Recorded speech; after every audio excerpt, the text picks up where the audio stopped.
The Unstoppable Recording Machine podcast is brought to you by Empire Ears in collaboration with Grammy-winning producers, engineers, and their family of touring musicians. Empire Ears has developed a line of in-ear monitors that deliver what you need for every mix. When it comes to unrivaled stage clarity or needing a flat and honest reference for your latest studio mix, Empire Ears has got you covered no matter where you find yourself. And now your host, EYAL Levy. Welcome to the URM podcast. I am EYAL Levy, and I just want to tell you that this show is brought to you by URM Academy, the world's best education for rock and metal producers. Every month on Nail the Mix, we bring you one of the world's best producers to mix a song from scratch from artists like Lamb of God, Meshuggah, Periphery, A Day to Remember, Bring Me the Horizon, Opeth, many, many more. And we give you the raw multi-track so you can mix along. You'll also get access to MixLab, our collection of bite-sized mixing tutorials, and Portfolio Builder, which are pro-quality multi-tracks that are cleared for use in your portfolio. You can find out more at nailthemix.com. Welcome to the URM podcast. I've got a great guest for you today. I have none other than Matt Squire, who is a multi-platinum producer, engineer, mixer, and songwriter. His credit list looks a lot like the top of the Billboard charts, having worked with acts such as Panic at the Disco, Ariana Grande, Selena Gomez, Kesha, Under Oath, The Used, and so many more that to name them would take up all the time in the podcast. He's also worked on seasons 1 and 2 of The X Factor and done some very, very important and noble work in helping artists get paid by streaming royalties. This is a fascinating episode. I hope you enjoy it. Matt Squire, thank you for coming on the URM podcast. I appreciate you. Thanks so much for having me. I'm excited to be here. Are you in Baltimore? Is this my understanding? I'm like right between Baltimore and D.C. I'm in Beltsville, Maryland. It's right by the University of Maryland, and it's sort of equidistant from the city and B-more. Are you part of that scene? I'm just wondering because there's a lot of talented people in that area that I know. Oh, absolutely. Yeah, no, there's a lot of great stuff happening here, and I'm part of it to an extent. I just moved back to the area in 2016. I'm born and raised here, but I was in LA from 08 to 16. So, yeah, yes, part of it, but also new to it in a way as well. So did you go to LA because, that's what you do? Like, how far along were you when you went to there? It's such a good question and maybe a little bit of a loaded question. A bit, but I want to know because there are a lot of people who listen are not even from the U.S. and right on. They think about coming to the U.S., especially to go to L.A. or you know how it is. Like some people who are in recording schools, totally. Like they think they got to graduate and go, and it's right for some people, but it's not for others. Right. So I'm just curious about your experience. And that's why I like the question, because it was a little bit of, this is what you do. I had unexpected success in the beginning of my career, and I actually started at this same studio that I'm in Maryland. My story, I think, really sheds a little bit of light on that exact question about, do you have to go to LA? I was here in Maryland, where I'm born and raised, and that's where I did like Panic and All Time Low and 303 and some of my early stuff. And then when some of those records were doing well on pop radio and starting to blow up on alt, I was like, I think I need to go to LA to capitalize on this. Mm-hmm. And it was actually the right decision for me at that time because I was getting more into the songwriting side of it. I've always been more of a producer than a songwriter, but I was exploring writing. And in LA, there are more writing opportunities for people like us. You can do 2 sessions a day and bounce from studio to studio, and there's a lot of people there, and there's a lot of things happening. And it was fun. I just, after a while, started to challenge the notion that that was sort of it, or that was the be-all, end-all. And when I really wanted to get back into rock production, I started to miss my Maryland studio. It's all inclusive. There's a place to stay here. The drum room is charmed. This used to be Brian McTurnan's studio. So a lot of like amazing records were made here, like Thrice Artist in the Ambulance and Juturna by Circa. So there's a lot of history, and it's just a great vibe. So after a while, I sort of went, I wonder, as I'm getting more into rock production again, would it be cool to go back and sort of get out of LA? And it's just been great. I've been back here for 2 years. We did the new Under Oath record here. We did the new Amity Affliction record here. And it really is a charmed spot. And I like being out of LA, honestly. It was a fun place to be for a few years, but we did get tired of it, both personally and professionally. So it's been nice to be back.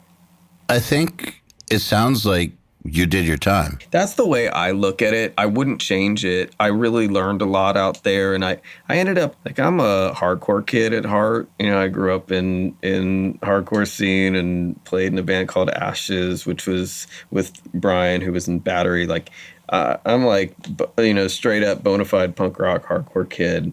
But, you know, in LA, I really wanted to branch out and explore a totally different world. So I was doing a lot of pop stuff, and I got to work with people like Dr. Luke and Max Martin and, you know, countless others, where I was really able to just learn, especially about the art of melody, which I didn't know enough about in my early days. So it was really, I kind of look at it like I went to grad school in LA and then learned a bunch, you know, still got a lot to learn, but wanted to apply it back here in the DC area. Does it amaze you how many East Coast hardcore kids have made it in the current music industry, not necessarily in hardcore? It's the coolest, and I have a lot of friends that I keep in touch with where, you know, we can talk about like the More Than Music Festival in Ohio, but we can also talk about like some record that we're working on now in 2019 that's contemporary. And it's a joy. I think we all root for each other and get excited when each other does well. And there's a real bond and a real shared mentality that we all have that I love. And you know, you look around to find other brotherhoods like that or other sisterhoods like that, and there aren't that many. We have a really, really cool thing that we started a long time ago, and I think that the vibe and the bond of all of that still exists. It's really impressive to me because I actually come from the metal scene, so hardcore has always been, like, I've always had friends in the hardcore scene, but you know how it is. It's like the other half of the heavy music scene. Totally. It's like the two halves. But like the thing that I always was jealous of the hardcore scene was exactly that. It seems like the friendships are for life, and like the have each other's back thing, you guys aren't just saying that. So I've always thought that that's really, really cool. Absolutely. And I've been super impressed by just how much I bump into people from that I remember from that hardcore scene from 10 years ago, from 20 years ago, that still know each other, still have each other's backs, and who, I don't know, somehow have like infiltrated all aspects of the industry. And you don't always find it with metal so much. And so Right. I've always kind of been a little angry at metal that it couldn't figure out how to socially adapt Right. in quite the same way. So I've always thought that it's impressive. It's a lucky thing to be a part of. And, you know, the fucked up thing for me is that, you know, I grew up here in DC. The first show I ever went to was a Fugazi show. The ethics of Fugazi, the ethics of Minor Threat, the ethics of our scene, and just sort of that DIY mentality of like, we don't need a label, we don't need this, you know, we're direct, we're going to create this direct link with fans that are like-minded. That's actually the music industry in every single genre now. And so for me, it's a trip because I look at myself as a student more than anything. So I'm just always like looking for different kinds of projects. It's a weird discography that I have, but it gives me this weird perspective where I worked on the first One Direction album. It's about the furthest thing from heavy music that anybody could ever do. It's a complete pop project. It's completely in a different world. But One Direction is big because One Direction created a direct marketing link between them and their fans. And so for me, coming from my world, just to go, wow, actually what we were on to back in the day is what the whole thing has turned into is really, it's really cool. It's really, I think, a positive change, a positive macro change across the whole industry, because now it really is a little bit more, if you build it, they will come. And if you connect with fans without a lot of filters, without a lot of middle people, you can have great success. So, it's cool that we all grew up in these scenes. It's cool that we have that perspective. And I think it's, I look back on the way records were marketed when I was a kid, and then I look at the options that my kids have to discover new stuff and to not have it force-fed to them. And it really is a cool new world. And I don't know if our scenes ushered in any of that change, but it's nice to see it resonating. That's actually a really fascinating take on it. I haven't heard that before, but it makes a lot of sense. Yeah, so maybe it's arguable. Maybe that scene didn't cause the rest of the music industry to change, but I think it's safe to say that at the very least, members of that scene who are talented and business-minded and, able to adapt are well suited for the new music industry. And maybe that explains why there's so many hardcore people in the new music industry. They're like pre-selected almost.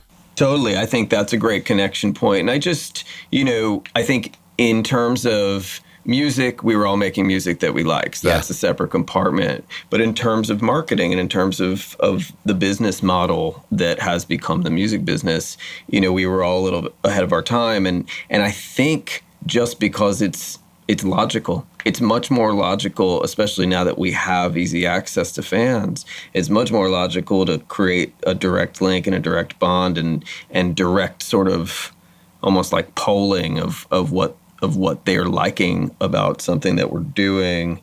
It makes just much more business sense than, okay, here's this middle person who has experience with something that kind of sounds like my band or, whatever, and they're going to push it to these people and force it down these people's throats. It's kind of like an intuitive change. So I feel like maybe we were just a little ahead of our time in terms of how would people like to discover music. I think it's a wonderful change, by the way.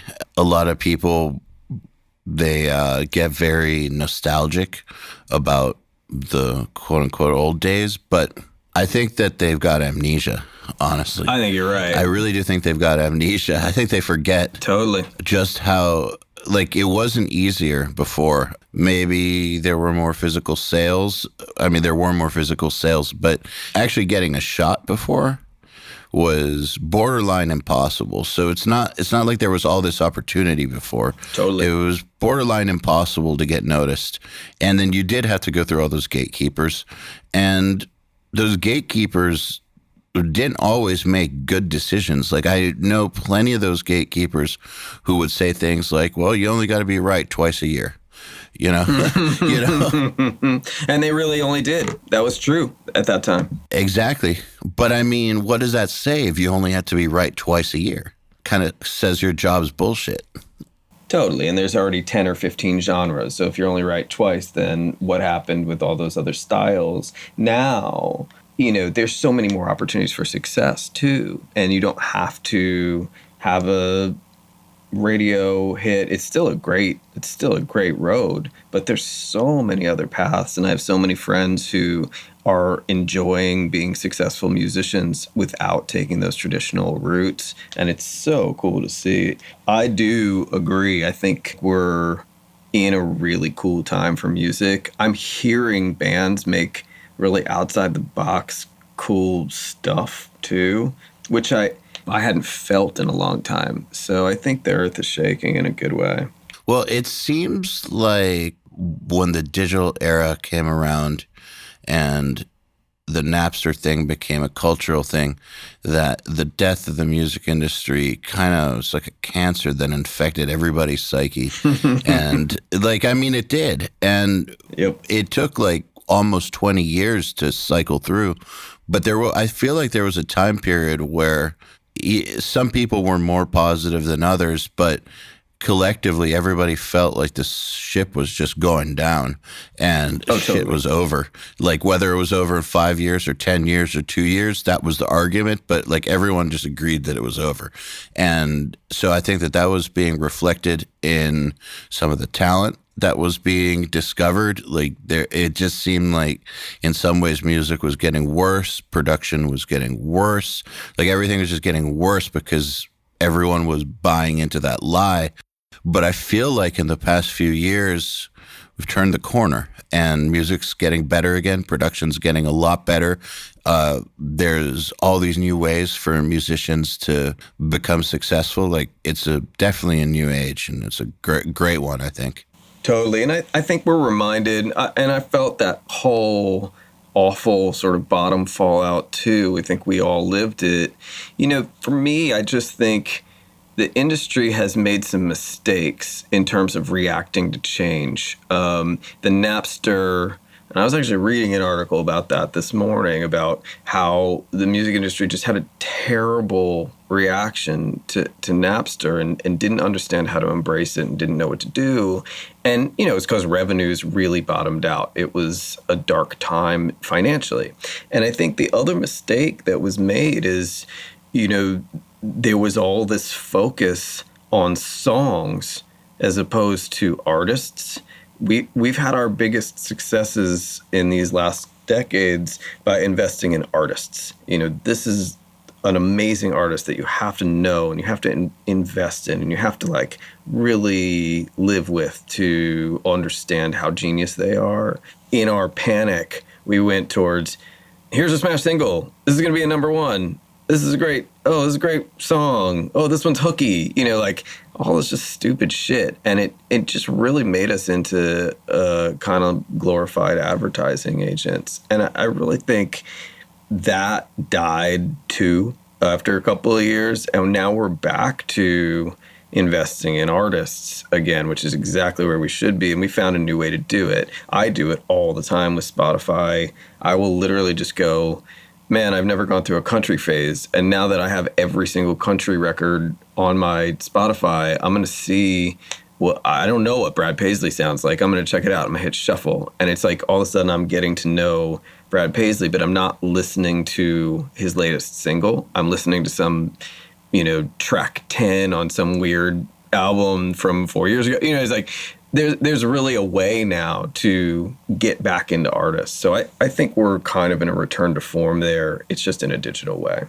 It's funny that during the dark times, that's what the smart people kept saying. They kept saying, look, Bruce Springsteen failed 3 times before he got big. Pink Floyd failed before they got big. The Beatles sucked before they were big. REM was a band for over 10 years before they got big. Like all these huge artists have like this similar story, just about where they were not overnight successes. They were developed artistically. Artist development's what we need. That's what the smart people kept saying during the dark times. A lot of those smart people were saying it on their way out the door because they got fired for saying it. Yep. I know. That's what's tragic about the whole thing, is that there were a few people who were sounding the alarm, saying this is like the stock market. You have to stay in it, and you have to keep on going long term with these artists. Like you can't stop looking at the artists just because things got weird for a few years. Totally. And, you know, Steve Jobs fucked us too. Damn it, Steve. He made it a game of how many songs can you fit on a blah, blah, blah, which is actually the exact opposite of what has made our industry great and innovative for years. Because in order to fit 1 million songs on blah, blah, blah, you have to make them all sound like shit. This is true. And so I think we went into a weird world there, because if you look at the success of the music industry, it's like, okay, now we're going to re-release this shit on cassette. Now we're going to re-release this shit on CD. Now we got a Laserdisc, you know, whatever. we stopped doing the next innovative thing. And that really, really changes the whole dynamic of what artists are able to create. Because if you remember, like Brian Wilson was excited about quad. And so he was making records for these sonic experiences that could only happen if you got this new technology. I think we've limited artists to a certain extent for a while by being like, nope, it's got nothing to do with any of that shit. You just have to make the catchiest song you can make, or whatever you do, you have to do.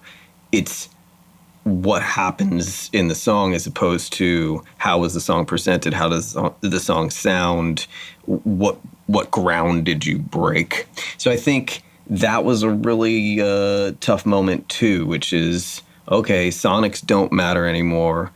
Sonic innovation doesn't matter anymore. You know, I'm a record producer. So if you tell me that, you know, my file used to be 55 megabytes and now it's 4, I gotta ask myself, okay, what's missing? And then I'm gonna go listen to that file and be like, okay, there's a lot missing. And the whole art form that I loved has completely changed. Nobody gives a fuck if I recorded the cymbals to tape anymore because you can't hear it.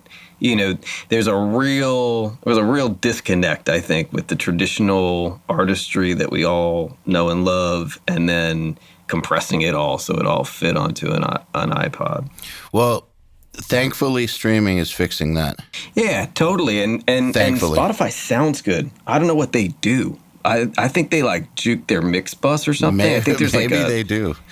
I swear to God, there's like ozone on the mix bus or some like mastering software or some shit. Because when I listen to a record on Apple Music, I'm like, ugh. Have you heard Tidal Hi-Fi? No, is it better? Fuck yeah. Oh, okay, amazing. Yeah. I haven't checked.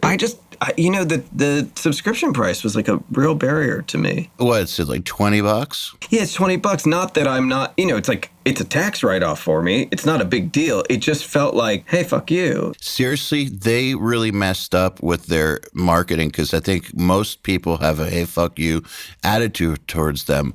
But you should really check out the hi-fi version. It sounds great. Nice. I had heard that about it, and I know that was one of their points. But like you said, it got lost in the shuffle of all the botched marketing. They're actually embroiled in a huge lawsuit now. Did you see that? I did not, and I hope that it doesn't take them down because I see them as a force for good. Yeah, no, I feel you. It depends on, like, they're being accused of juking their numbers to help out their friends. It's like big numbers, like Beyonce and Kanye. They're being accused of, like, manipulating the streams or, like, adding fake streams or something like that.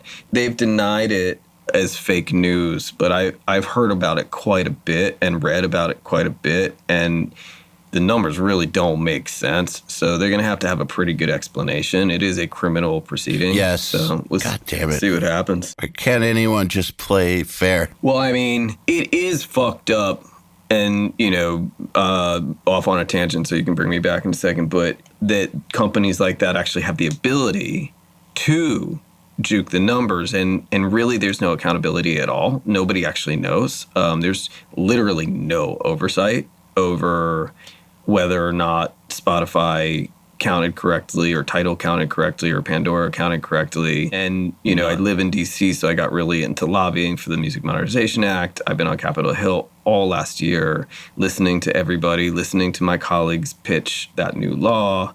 And, you know, that law doesn't create much oversight over whether or not the numbers are right either. There's like a audit right once a year. So, you know, I'm following that suit very closely because if they did manipulate, then that would give us a legal precedent to build on to create that oversight. And I think it would be really helpful for a lot of people because literally nobody knows. Wait, this is a great tangent to go on. I'm going to follow you there because I haven't had anyone who's been this close to this on the podcast, and I'm personally actually really curious about it. Do you think it's a step in the right direction, though? The law that we passed? Yeah. It's a step in the right direction. So it's fucked up. It's like Yes, this law helps in a lot of ways. It gave us a lot more recourse if we're going to file a lawsuit, right? Though that's a big if, though. Right. And most of my friends can't afford that kind of thing or don't know that they need to sue somebody or whatever. So there is some progress, I think, that we're going to make with the law just in its passage. The issues that I have to do with implementation and oversight, and that's what everybody's talking about now. And, really, I look at the whole thing like, this is a freaking no-brainer. It's like Spotify counts how many songs they play internally every day. There's no way their internal numbers are off, right? Of course not. At least not off by too much. Right, because they have to do all sorts of internal checks to make sure, like, you weren't sitting there playing your own song 6,000 times. I can tell you from running a software company that's far orders of magnitude less complex than Spotify, that it's hard to get exact numbers, but you can get directionally accurate numbers. Like you can get in a pretty close ballpark, but there's so many variables that change from minute to minute. Yep. Like I can just tell you, for instance, with URM, our member count, we never know what the exact count is because there's always like X number of people whose credit card failed, but they want to stay. Then X number of people whose credit card failed, but they want to leave. And then some people who are brand new, but they're there for free. Some people who are there for free because they're part of the industry and they don't count. Like there's all these, like if you go through all the different cases, there's a lot more than just we have X number of members paying X amount. There's like all these edge cases which add up to a certain percentage of question mark. And so I'm sure that for something like Spotify, that's like orders of magnitude more complicated. But still, that said, I do think that it is possible to get at least somewhere close, I think. Yep. The thing is I look at that and I go, okay, they're pretty close. They're going to have a margin of error, right? But they're going to be pretty close on their counts. What needs to happen now to properly implement this law is that transaction file that a Spotify or a Pandora generates every day. That transaction file needs to be shared with the entities that own the rights, whether it be ASCAP, your publishing company, this new mechanical licensing collective that we're forming from the law. The file needs to be shared digitally. And we need to have systems on the other end that can ingest that file and then ping the royalty information and then spit out what we're owed, all automatically, right? Yes. That cuts out so much bullshit, right? And so much leakage and so much human error and so many of the things that make us scratch our heads when we get our royalty statements. And this is no-brainer. You ran a software company, so you know what I'm talking about technically is like the easiest thing in the world. Is like you create like API access or you just push the transaction file every day and then you have a system that ingests it and then boom, automatically whatever rights data is attached to it gets pinged and all the monies go to the associated parties. That's easy. There are so many barriers to it that are fascinating and fucked up in their own way that may make it so that we don't implement the law in the way that I'm describing. And if we don't implement the law in the way that I'm describing, then this law will not bring that much change to that many people. And that's my honest read, being in the guts of it and being really proud of the passage of it and all the people that worked so hard on it. So really just did an amazing thing. I'm not taking anything away from the victory, but for me, it's funny.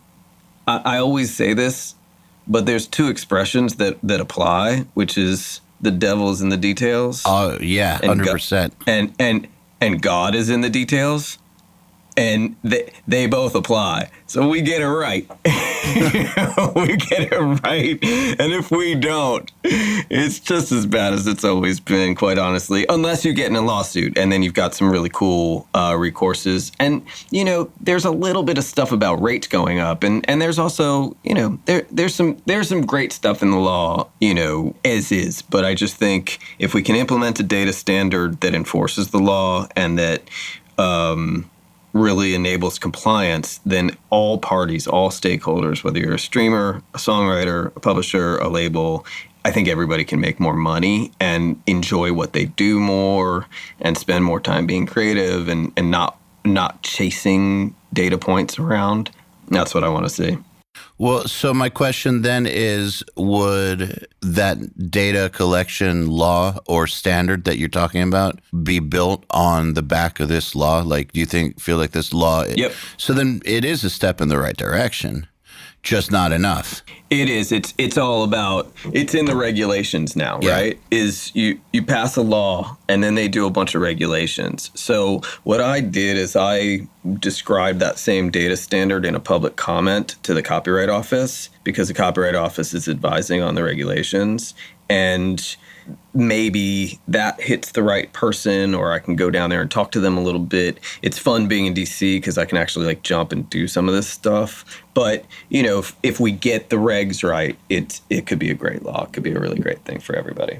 And just out of curiosity, how long do you think something like that could take? There's this 2-year period where everybody's supposed to be figuring it out, and that's what everybody's doing right now. So, I think we could see some change within the next couple of years. So this isn't like a 10-year deal. It could happen soon. I think so. I mean, like I'm saying, technologically, it's the easiest thing in the world, literally easy. It's just about, you run into hiccups that you would never think mattered, but really do in this current system, because the royalty rate for streaming is not like a penny rate, right? So it's like, let's just say, for argument's sake, if every song yielded a penny royalty, every song that's spun, then it would be a no-brainer. You would get that transaction file from the streamers. You would multiply everything that you saw by 1 cent, and then you would pay the interested parties a fraction of that cent, whoever owns the rights. But these companies, Spotify, or Apple Music or whatever, they're all on a variable royalty rate, which is one of the most complex algebraic equations you could hope to apply to the music business, which is their rate is based on monthly subscription revenue, which fluctuates. So the rate fluctuates too. So it creates this weird sort of thing where if you just push how many times the song's played, and then your publishing company is doing some quantification of who owns the rights, you can't actually apply money to that until you know what the royalty rate for April is, or May, or whatever. God, that's complicated. It gets really complicated. And so, I'm advising on all that stuff too. I actually have a music tech startup in this space. We basically just made software that would facilitate the concept that I'm talking about in terms of ingesting that daily transaction file. I see a way this could all work really, really well. It's just that we have to be really smart about those details in terms of, okay, well, if we don't know the royalty rate for April yet, we collect all the data, we split it up by all the rights owners, and then as soon as you publish that royalty rate, our software may be able to just apply the rate right at the end so that you get it monetized at the end of the month or whenever the royalty rate's published. There's all sorts of little details like that I see as solutions. But the barriers to having that easy data flow are more than I ever thought, and some of them are head scratchers. And do you mean that they're institutional barriers, or like you said, if the technology is there, then the barriers have to be people, right? Yeah, and it's two things, right? Well, it's a combination of things, but the ones that come to my head are, this is the music industry, right? So there's that fear that if you're transparent with money and you're a gatekeeper, that you're going to make less money, right? That's something that I run into all the time, where I go, okay, you guys are idiots. I understand the thinking of hoarding the cash and not publishing numbers. I understand the old music business. We all made a lot of money that way. But in this music business, in the streaming age, if you do that, then you're killing the biggest currency we have in the music business now, which is our data, right? If you are not transparent with data, then you can't sell data to market research firms or do any of the things that people do with data in internet industries. So, that is always a fun conversation for me to have with somebody where they go, we've always kept our numbers close. We've never shared our numbers with anybody. I go, okay, this is what you're missing out on. You're missing out on 6 more revenue streams that you could have if you just had robust investor grade data. So that's something that we run into all the time in terms of, is there a lack of will for transparency with certain gatekeepers? And that answer is yes, of course. Yeah, it's the music. Totally. The other thing that we run into is just like, this is how I've always done it. And I can't think about doing it any other way. And it was a big enough change when streaming came into the picture that we get an Excel file at the end of every month that's supposed to tell us, exactly who played and how many times and whatever. That's already enough for us to ingest, and we're just not ready to look at a new system. This is what's been working. And, that's always a really fun discussion that I have with people too, because I go, okay, yeah, great. Streaming hasn't even scaled yet. We have no idea how much bigger this is going to get, and you're not going to be able to keep up with that 30-day report. That 30-day report is like a zillion lines of data. How do you make sense of it? Especially at scale. So, there is resistance to. I mean, look, it's human nature, right? You come to somebody with like an amazingly simple, revolutionary solution to a problem that they've always had, and they just look at you like you have two heads. I would wonder when they started Uber and they were like, no, it's going to be an app. Everybody was just. I'm sure people in the taxi industry were like, "Fuck you." I think they still are, man. I was just in Berlin, and I tried using Uber, and there's Uber, but there's no Uber. They're all taxis. Right. And so I asked someone about that, and they told me it was something to do with the taxi mafia. So I do believe that what you're saying is true, that there's probably very, very powerful people who do not want that change. And they just don't see it, right? Yeah. The Goldman Sachs projection for streaming gross revenue by 2030 is like double what we made in our biggest year as an entire industry. So I'm sitting there going, really? Yes. And so I sort of go to my friends, I go, well, all right, well, how are you going to capitalize on the growth, right? And they say, oh, well, we'll just go with the flow. We're going to have our hits, whatever.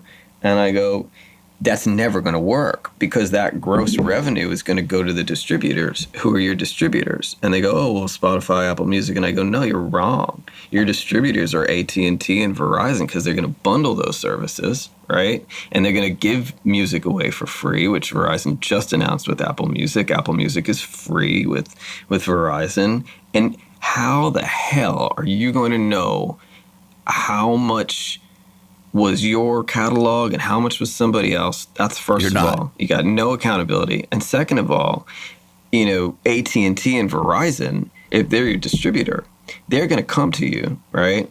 And they're going to say, all right, Spotify, you've got a 70 million user base. You charge people $10 a month for subscription. We're going to bundle your service, and you're going to reach 2 billion people, right? And you're going to be stoked because everybody that works for your company is going to be like on 2 billion devices and whatever, right? But we want the subscription price to be $2 in our bundle. The problem is Spotify is going to say yes, right? Of course they are. And we're all beholden, all of us are beholden to that $2 subscription price. And so it creates this thing where how do you leverage against that? And the only way I can see it, the only way to leverage against that is to commoditize our works. The only way to do that is to say, okay, we have our own data, investor grade, robust data, right? That came from this new data standard that we created with the streamers, right? We have this data that tells us exactly what Taylor Swift was worth across the entire internet streaming ecosystem in the month of April. She ran this much advertising revenue. She generated this many streams with this many of your subscribers. You know, our own numbers. That is the only way that you can go to AT&T and go, all right, if you want Taylor Swift on your fucking platform, right, this is what she's worth. And if you don't pay us the embedded subscription price of $4 or $5 or whatever, we're yanking Taylor Swift out of your music service. That's the only leverage we're going to have. And you can't do it on funny numbers. And that's sort of my message with the whole thing. And I got to tell you, most people hear it and they're like, dude, you're so smart. You're right, blah, blah, blah. And then they just don't want to do anything about it. Hey everybody, if you're enjoying this podcast, then you should know that it's brought to you by URM Academy. URM Academy's mission is to create the next generation of audio professionals by giving them the inspiration and information to hone their craft and build a career doing what they love.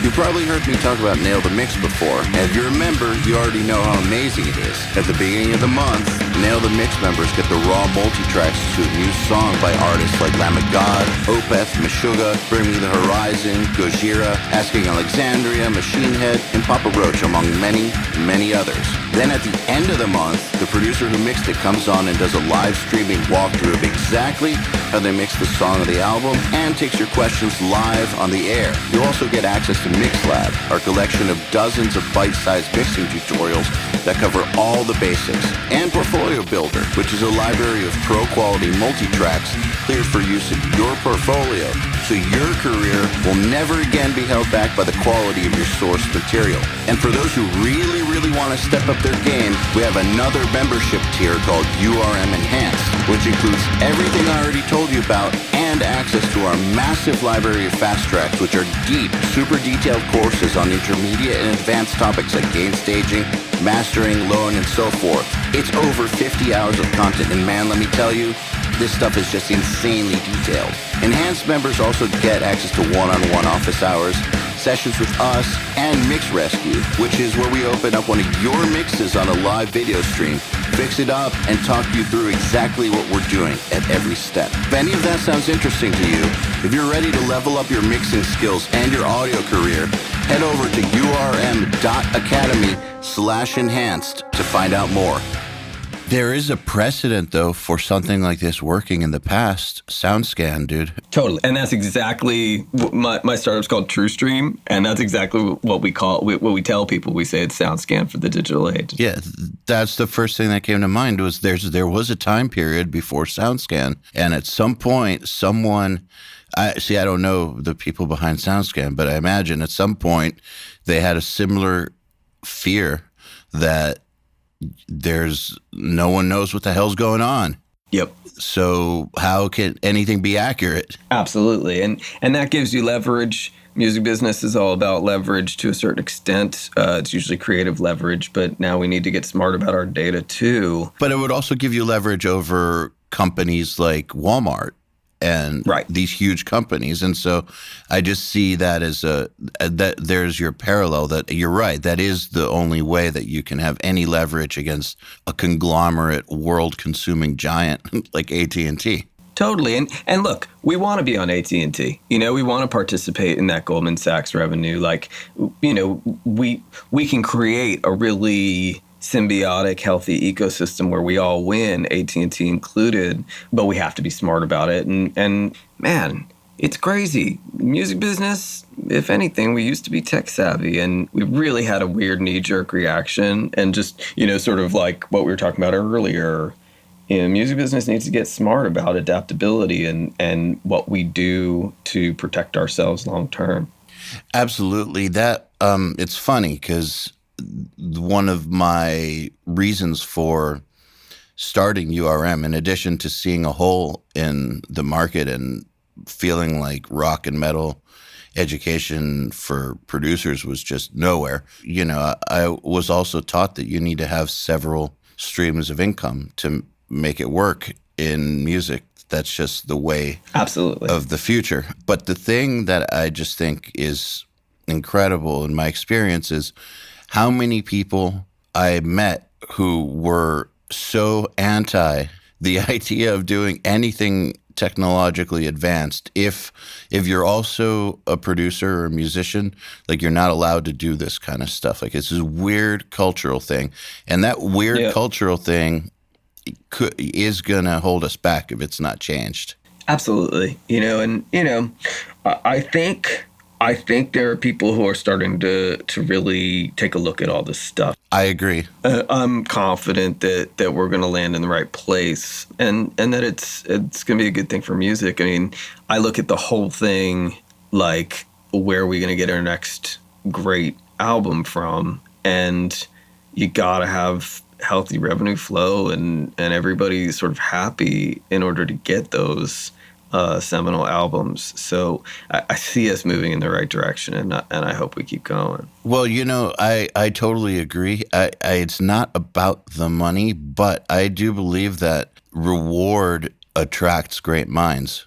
Great minds are going to go somewhere else if there's no reward. The same way that the great minds kind of left orchestral music and went into soundtracking. Now the great orchestral composers write movie soundtracks because that's where they can get paid. They're not going to get paid for world premiering an orchestra piece with the New York Philharmonic. It's not the same way as writing a similar piece for a movie. Absolutely. So they shifted to where they could get paid. The same thing is going to happen, or does happen, with albums. Like, if we want great artists, there need to be great rewards. There used to be really, really great rewards for artists. That was the dream that so many artists built, their drive off of, was the old dream of becoming it's not about being like a pop star, but about being a hugely successful musician. So I definitely do think that the reward, it's like directly proportional to the level of the talent that you attract. Absolutely. And you know what? I think we have a better shot now than ever if we get it right, just because at least we know the gross is going up. From there, I think it gets a lot sunnier. It's just about, again, the devil in the details. We gotta get it right. We gotta make sure we have data leverage, or else I think it could be a really grim thing. Absolutely. All right, so that was quite a tangent. Why don't we talk about you a little bit?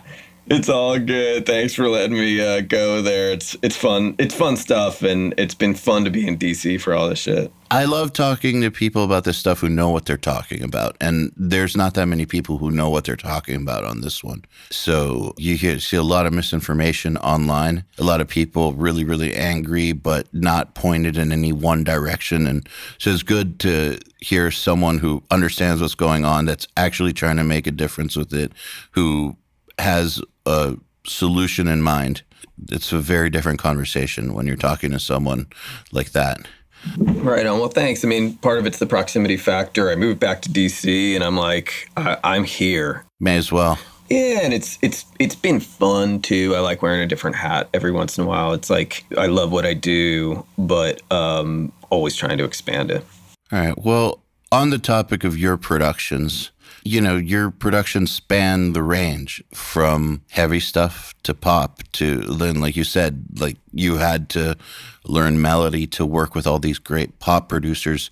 Do you get into a different headspace when you're working with a pop act versus Amity Affliction? I think so, but it's not completely conscious. In other words, like, I try and go into every session, every room, with as little like agenda or pre-plan as possible, and just sort of like go with the flow. So in terms of process, there's a lot of similarities. You're getting into a room, you want to make great music with people, and not have any barriers and take risks and have fun. All those mentalities are the same. I think for me, like the difference in pop was a lot of times I'm working with other writers as opposed to the artist themselves. And that can be fun too. I have a lot of great friends who are great writers and producers, but like I really, really connect with artists. I really like having an immediate, like throwing out an idea and seeing an artist either get excited about it or get pissed off about it or whatever they're going to do, you know, and I don't give a shit. I throw out a lot of ideas that people probably think suck. Do you think that that's part of what makes you good on the pop sessions is the ability to just churn out ideas and not worry about if they're going to get cut? Yes, that's definitely my style. And it's funny because the grass is always greener. I always envy people who can come in and just go, this is exactly what I want to do. You know, like I look at that as like the John Lennon archetype who can just like come in and be like, this is the vision. This is exactly what we're going to do. We're not going to veer from it and it's going to be amazing. I always envy that, but that's not really my style. I'm a little bit more like, hey, we could do it like this, but if you're not feeling that, we could try this. And okay, wait, I'm hearing something like this, and okay, you like that one part of it, but let's morph this or whatever. I'm a little bit more of like a throw out 9 or 10 ideas to catch one vibe that everybody gets into. And I really, really like that feeling when you're breaking new ground, when everybody's excited and everybody thinks this is the best song that they've ever worked on in their life. Like there's a high there that I think everybody really enjoys, and that's sort of what I get excited about. It's just like when it feels good and like everybody is stoked about what they're hearing. I mean, sounds to me from what I know about John Lennon that even he had a collaborator who was more like you. I mean, wasn't George Martin more that guy that had like the 10 different options? Yeah, and I think McCartney, you know, I think to a certain extent was in that context. I think McCartney was that counter where, you know, he was very adaptive and he was a really good singer and could sing anything and could try this and try that. I think there was that. And I think both of them had that fifth Beatle. I don't know. I know the lore. Yeah, I mean, same. But I don't know. And it's hard to, it's like all 5 of those people are just fucking legends. And it's hard to like, I don't know, you know, sometimes the best explanation for anything that any of them did is that they were from another planet or whatever. You know, whatever it is, like, who knows? But yeah, I think that what made the Beatles strong, as opposed to maybe some of Lennon's solo stuff or McCartney's solo stuff, was that ability to counterbalance and go, okay, that vision's amazing. It's only going to work in a musical context if we do it like this and sort of interpret the vision. I think those are the strongest partnerships. So do you like working with artists who come in and are like, this is the vision, and then you help them get there? Or how do you jive with that? 100%. I really feel like my job as a producer is really just to help bands get exactly what they're looking for. Because, you know, bands have a vision, and I always trust it because they're on tour. They know their fans. They know what works. They know what doesn't. And it should always come from the band. I like to push and challenge and find the holes is my style. Like, if you come to me and your course is amazing and I think the verse is weak, I'll push you on it. And then if you push back and go, no, dude, it's the coolest fucking thing. Like, we're just going to do it like this.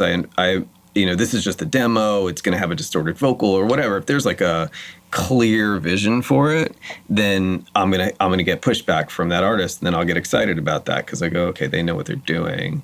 And if I go, you know, that verse is, I'm just not feeling it, and the artist goes, yeah, I kind of threw that in there, but I really like the chorus, I'll go, cool. You know, let's see what we can do to bring the verse up to the level of the chorus. When you're working with an artist like Panic at the Disco, do they come in with 8,000 ideas and it's a matter of narrowing those down? I'm wondering, because obviously they are chameleons. How much of that comes from you and how much is that just the gig. Yeah, it's funny because I only worked with Panic on the first album, and at that time they had their own Lennon-McCartney thing. Where Ryan Ross was this visionary guy. He wasn't like a virtuoso guitar player or anything like that, but like the things that he had in his head were really focused and really specific. And it was like, if we do this, it's gonna be amazing. And that was Ryan. And then you've got Brendan, who is like, the dude is like a virtuoso. Like, he's like that dude that could pick up an oboe and have never played it before, and you throw him in the corner for 15 minutes. That guy. He's just that guy. He's so talented. So like the combination there was generating tons of ideas, and my role in there was really, I think my role in that Panic album was the guy who says no, is I was able to go, you know what, that's not going to work, or we already covered that ground, try this.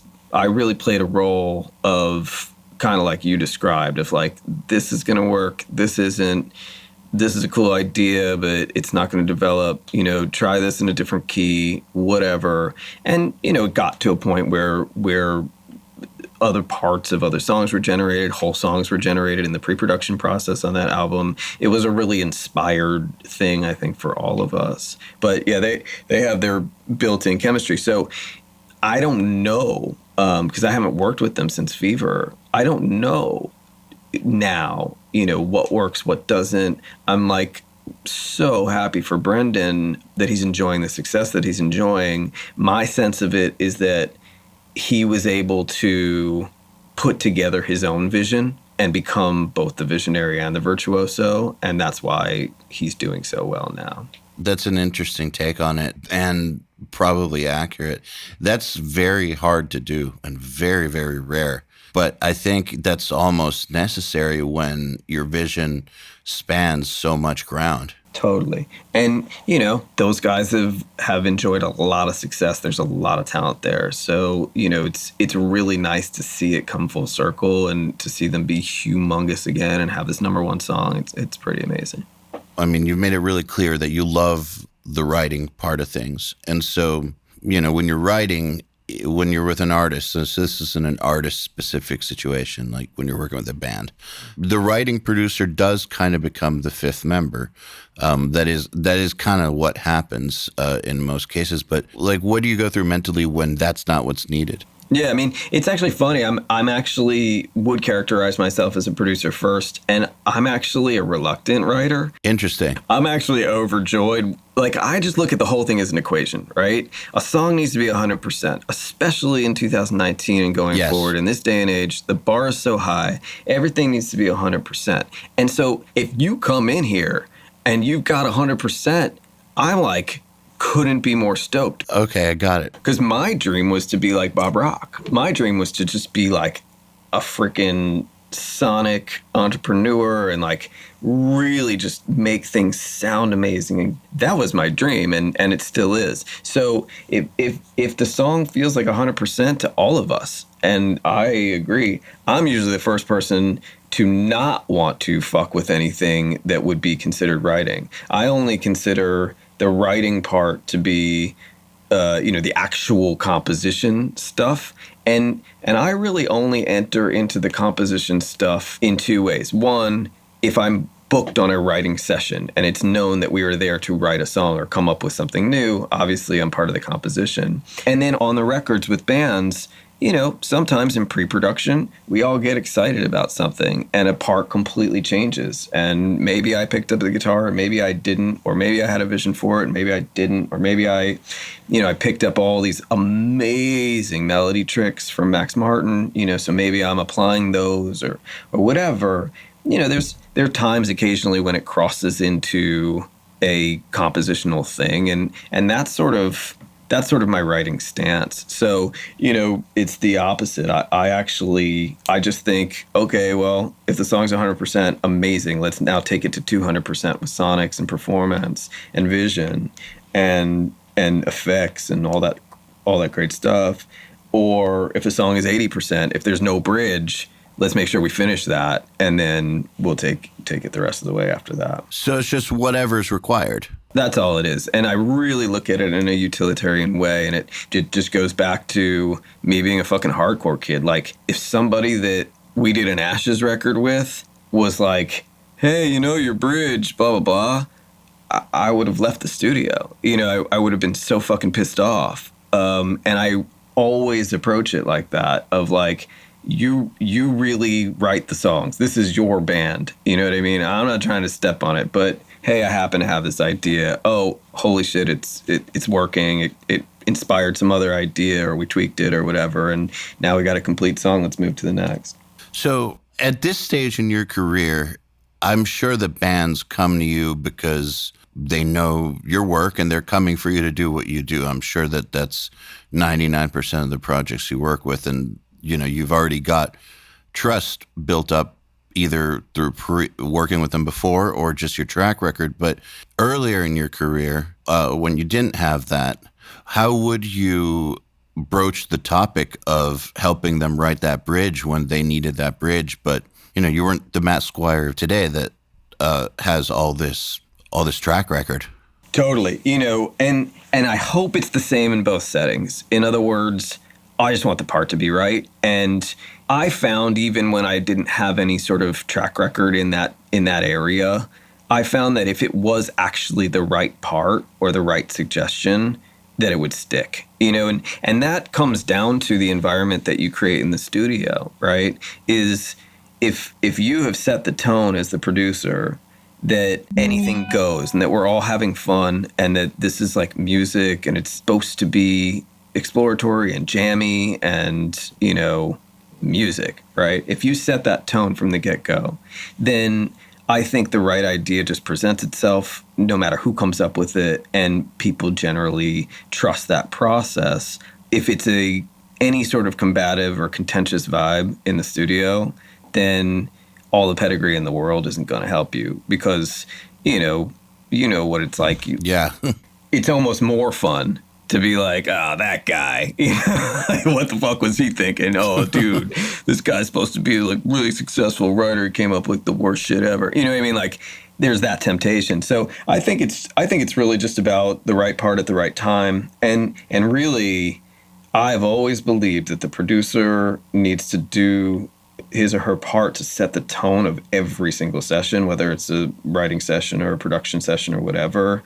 But like, I'm a little bit old school in that way. I really looked at this career as setting the tone, setting the vibe, and sonics and performance. I really looked up to Bob Rock and Bob Ezrin and those sort of like amazing producers, or like Mutt Lange, who would spend like, it's like a year making a record, or a year and a half. Like, that's like my dream. I would do anything to like do a huge, long project where we really got to every single detail. And the vibe has to be exactly right for so long. It's funny when you think about those records, like Metallica Black Album or something, 9 months, or I think a Blink-182 record around that time took also like 11 months. Or when you think about those records, that not just the technical feat of putting them together, I mean, that alone is monumental, but that producer's ability to keep the vibe intact for that long, that's incredible. It really is. And, look at the performance of those records. Love those records or hate those records. Like, Black Album is a very polarizing album. I actually really love it, but it's timeless. It's a huge record, and it was those guys embracing that they had to make a really impactful, timeless, lasting record. They knew that that's what they wanted to do, and they didn't shit it out, and I don't think they could have. I really don't. If they had spent one less day, I just don't know if it would be the thing that it is. And of course, there's a flip side. There was a lot of waste, and there was a lot of I'm sure there was a lot of bullshit in those old processes that wasted a lot of money and a lot of time. Like, I get it, but I don't know, it's music. It's got a life of its own. If you let it dictate the terms, you're going to make something epic like that. And people wonder why those records are harder and harder to come by, and that's what it is. I totally agree with you that that's what it is. I mean, regardless of the waste, I do think that there's something to be said for staying at it and having the ability to record bad ideas and then ditch bad ideas and not worry that you're going to run out of time because you're working on a bad idea. Like, just the ability to get the bad ideas out of the system alone is huge. Totally. And, really impactful at the end of the day. You hear those records and it's like, holy shit, like this is larger than life. Mm-hmm. This takes into account every worry that I might have had and kind of tosses it out the window. Yeah, then that's only possible with time. Totally. I mean, there are those records that are like lightning striking that got done in 3 weeks and are incredible, but I really do think that that's the exception. Yeah, it's funny because when we were just talking about that, I was like, in my head, I was like going, I wonder how quickly they recorded Nevermind. I think that was 2 weeks. Yeah, that's so crazy. It's like the exact opposite and it's just as impactful. So it's like, who knows? But totally different. But again, it's the music. The music, whatever that music demanded, they were able to kill it in 2 weeks. And, for the Black Album, it was a different thing. But, I think there's something to be said for having the option. Yeah. I mean, why would Nirvana need 9 months? Totally. I did hear, though, that the mix took longer than expected. Yeah, because it was demos. And so it was like Andy had to do some crazy polish work to make it to bring it up to that level. So I think it was a pretty big process. I also heard that Kurt kept fucking with the amp settings. Like, he wanted it one way, producer wanted it another way, and so there kept on being a battle between the settings. Like, the amp settings would mysteriously change. That's funny. It makes sense. Have you ever had an artist do that to you? I mean, I'm so into what does the artist want on the amp setting that I would usually look at it like, dial it in how you want it. And if I can compensate on my end for anything that I'm hearing, I'll do that. But, the way your amp is set really can inspire the way you play. It's interesting, though, because I wonder if Nevermind would have did what it did if it sounded like Slayer, like Kurt Cobain wanted. Totally. But, who fucking knows? Exactly. So, question about working with platinum and gold level artists. Obviously, you have a lot of insight into their inner workings. And I'm just wondering if you can talk about the organization and the effort put in by these acts where that separates them. Like, do you think that there's something in the way that they approach work that sets them apart that you've noticed? It's a really good question because there's all different kinds, right? I think that one of the things is just about the bar, and the standards that different artists have for their music. I've seen that bar be really high with an unsigned band. I've seen that bar be really low with a multi-platinum artist. So it's fascinating, but I think that the ones that I'm challenged by and excited about, have a high standard and wait, no, I can do that better, or, this part needs to feel like this and really have an emotion that they're trying to hit or whatever. I guess in some of the more successful artists, whether it's gold, platinum, or they're successful in their own way, I think it's about the standards. And I've noticed that in songwriters as well. Max Martin's one of my songwriting heroes. I got the pleasure of working near him for a long time and working with him. And this dude's bar, the standard is crazy. I can imagine. You would never believe. He only works on melody. He doesn't really do that much production or definitely not lyrics. It's just melody. And he will spend a month on the melody. And it's not that he's, toiling over it every single second. He's raising the bar. He's going, you know what? I've already done that in a pre-chorus. How can I be more clever here? What could I do differently? How can I break new ground without being uncatchy? There's just all this stuff going into his melody writing. And I think people just don't realize it, that you could take something like melody writing that far because most of us feel like it's an inspired thing, and whatever the inspiration gave us is sort of where we're supposed to be. We tweak a little bit, but it's not this other huge process. With Max, I noticed a huge difference in terms of his standards for melody. Do you know where inspiration plays in with him? Like, is that like a part of the process and just like one small part of a multi-step process? Absolutely. The inspiration is still there, right? It's still the same as all of us. Like, whether it's like singing into a voice note or has a track and starts vibing on it or whatever, the inspiration is there. It's that first thing. It's just what happens after that. And I've even had my good friend Sabin Kateka, who's one of Max's, contemporaries and runs his publishing company, and is a great writer in his own right.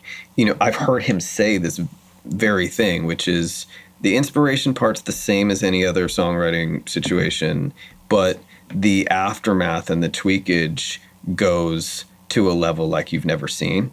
And it's not right until it's right.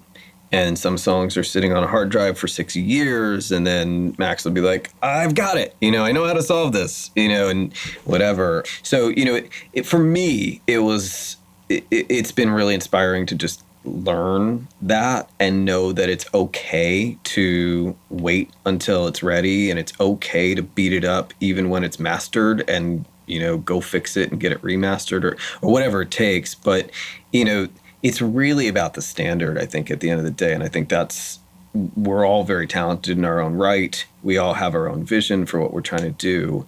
I think one of the things that separates truly successful people in this business from people who are having less success is that ability to create high standards and to meet them. What's interesting about that is that a lot of people will tell you, well, don't work the idea to death. You don't want to kill the inspiration. I know. I agree with you that standards are life, but I think that where the superhuman part comes, or like the different wiring from the rest of us, is probably the ability to keep going without losing the inspiration for it. Because I think a lot of people, it's not that they're lazy, but they will lose inspiration. If they work on something for too long, they'll lose it for it, where it sounds like he doesn't lose it. It sounds like the inspiration stays there. He just keeps going. It's kind of both. He's okay with losing it and coming back to it and getting re-inspired. So he knows how to work around it. Yeah, because I think, and I don't know, because I haven't talked to him about this specific facet of it, but I just know for me, as I've adapted this kind of higher standard, for me, if I've lost affection for it, or if I feel like I'm going to grind it to death or whatever, then something actually might be wrong. Something actually might be off, because, I should be able to make something that is timeless to me, and then it'll be timeless to everybody else. So if I've tired of it, or if I've, homogenized it, or whatever it is, like, I'm always suspicious of that. And I always go, wait, maybe that part's not right. Like, is this the best it could be? Is there a performance issue? If we over Pro Tools something, should we retrack it? Is it just a matter of the performance isn't right? But I tend to pay strict attention to that kind of thing.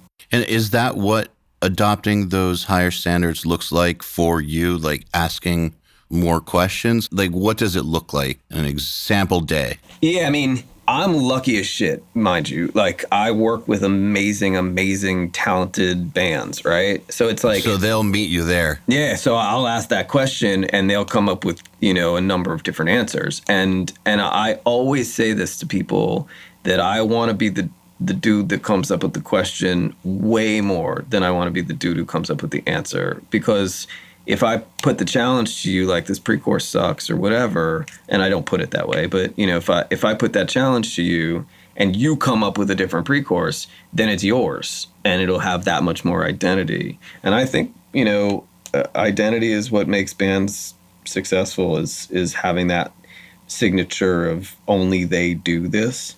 And so if they come up with the answer, it's always going to have that stamp.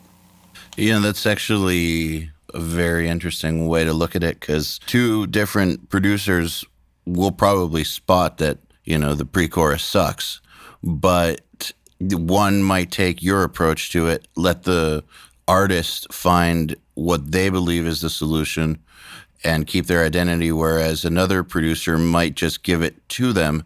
In the end, you hear a lot of backlash against producers who try to impose their own vision on bands. Because it's cheap, right? Yep. You know, producers who feel like if they didn't write on it, they're not going to make that much money, or, you know, it's usually a financial motive on shit like that. And I think it sucks. And I really, really, really do everything, you know, in my power to be far away from that archetype, because I think it's ugly. You know, I wouldn't want anybody trying to write into one of my songs just because they wanted the publishing or whatever.